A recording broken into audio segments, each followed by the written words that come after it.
Assalamualaikum warahmatullahi wabarakatuh. Sebelumnya perkenalkan nama saya Riki Teknika, NIM D100210156 dari kelas C. Pada kali ini saya akan menjelaskan terkait penerapan ilmu kimia pada bidang teknik sipil. Sebelum kita mulai, kita perlu mengetahui dulu apa itu kimia, mengapa penting. Kimia merupakan bagian yang tak terpisahkan dari bidang kehidupan kita. Jadi segala sesuatu yang ada di kehidupan kita ini berhubungan dengan kimia.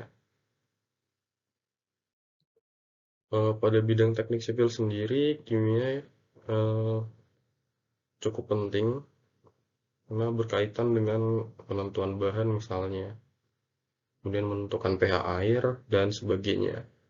Untuk di sini saya sudah membuat, saya pisahkan jadi 6 poin. Ada beton, semen, cat, air, keramik, pipa PVC. Kita mulai dulu dari namanya beton. Beton secara umum material penyusunnya yaitu semen, pasir, dan air, dan kerikil.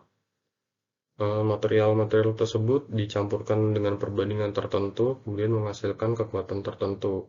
Pada proses pembuatan beton sendiri, biasanya terdapat campuran bahan adiktif tertentu untuk mempercepat atau memperlambat proses pengeringan beton. Berikut adalah contohnya. Gambar pertama ini merupakan contoh dari bahan adiktifnya. Campurannya sendiri ketika semen dan agregat halus dan kasarnya beserta air dicampurkan, bahan aditifnya pun ikut dicampurkan. Setelah dicampurkan, beton siap digunakan. Yang berikutnya adalah semen. Semen sendiri merupakan bahan perekat yang berfungsi untuk merekatkan material satu dengan material lainnya. Kandungan semen sendiri terdiri dari trikalsium silikat, dikalsium silikat, trikalsium aluminat, dan tetrakalsium aluminofosfat dan gypsum. Salah satu hasil dari semen sendiri adalah beton. Sebenarnya beton tidak dapat padat karena air yang menguap, melainkan semen yang terdehidrasi, sehingga material ataupun bahan lain yang terikat dengan semen menjadi keras membentuk material seperti batu. Berikut adalah bahan-bahan kandungan dari semen ketika sudah menjadi satu, seperti gambar. Ada C3A, CaO, MgO, dan sebagainya. Lanjut ke tahap yang berikutnya, ada cat. Cat sendiri merupakan bahan yang digunakan untuk melapisi suatu permukaan. Cat sendiri mampu menghentikan atau memperlambat korosi suatu komponen. Pada dasarnya, cat tersusun dari bahan kimia berupa resin, pigmen, solvent, dan zat adiktif agar kualitasnya menjadi lebih baik. Nah, ini adalah gambar resin, contoh resin.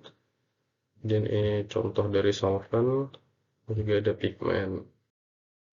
Lanjut ke air. Air merupakan bahan yang penting ya dalam bidang konstruksi. Sebenarnya dalam kehidupan ini air merupakan salah satu yang sangat penting.